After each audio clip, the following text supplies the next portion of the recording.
तो मौखरी वंश के बाद आता है हर्षवर्धन का शासन। तो हर्षवर्धन का जो शासन रहता है वह 606 से लेकर और 647 तक रहता है। तो इसके बारे में जानकारी कहां से मिलती है?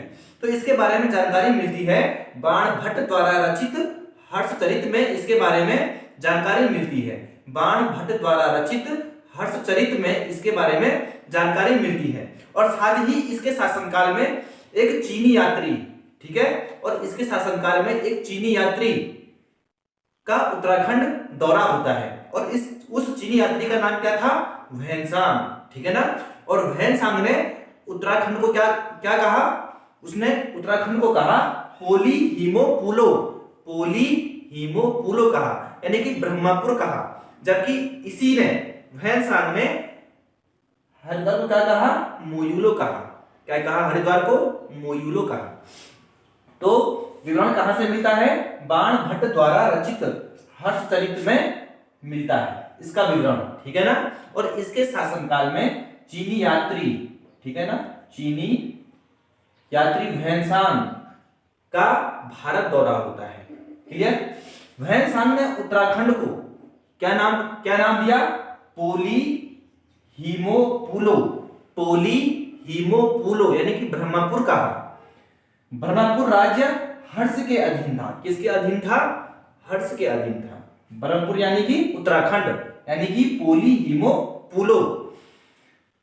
हरिद्वार को इसने क्या कहा? मोयूलो। क्या कहा? मोयूलो कहा। क्लियर? इसके बाद आता है कार्तिकेयपुर राजवंश। कार्तिकेयपुर राजवंश की जो स्थापना होती है वह 700 ईस्वी में होती है, ठीक है ना। और उत्तराखंड का ये प्रथम ऐतिहासिक राजवंश कहा जाता है। उत्तराखंड का प्रथम ऐतिहासिक राजवंश किसे माना जाता है? आपका उत्तर होगा कार्तिकेयपुर राजवंश को, उत्तराखंड का प्रथम ऐतिहासिक राजवंश। जबकि उत्तराखंड में पहली राजनीतिक शक्ति कौन सी थी? इसका उत्तर आप देंगे नीचे कमेंट बॉक्स में, क्योंकि मैंने आपको पढ़ा रखा है, ठीक है ना। पहली राजनीतिक शक्ति कौन थी उत्तराखंड में? तो इनकी राजधानी प्रथम 300 वर्षों तक कहां रही? जोशीमठ रही। जोशीमठ कहां है? चमोली में है। और फिर उसके बाद बैजनाथ यानी कि बागेश्वर में इनकी राजधानी रही। इनकी कार्तिकेयपुर राजवंश की। तो इनकी राजधानी प्रथम 300 वर्षों तक कहां रही? जोशीमठ यानी कि चमोली में रही। और बाद में बैजनाथ यानी कि बागेश्वर इन्होंने स्थानांतरित कर दिया अपनी राजधानी। और 300 सालों में कुल कितने नरेश हुए इस कार्तिकेयपुर राजवंश में? 14 नरेश हुए। कितने नरेश हुए? 14, यानी कि 14 नरेशों ने शासन किया 300 सालों में प्रथम के। नेक्स्ट, जो इसके संस्थापक हैं वो कौन है? बसंतदेव। कौन है? बसंतदेव। कार्तिकेयपुर राजवंश के संस्थापक कौन है? बसंतदेव है। और इसके बारे में मैं आपको नेक्स्ट वीडियो में पढ़ाऊंगा, ठीक है ना। बसंतदेव हो गया, खरपरदेव हो गया, इसके बाद निम्बरदेव आता है, इष्टगण आता है, ठीक है ना।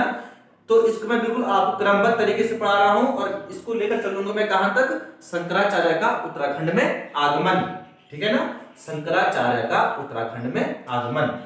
तो कल बसंतदेव, खरपरदेव, निम्बरवंश, इष्टगण पर वीडियो रहेगी, तो बने रहिए।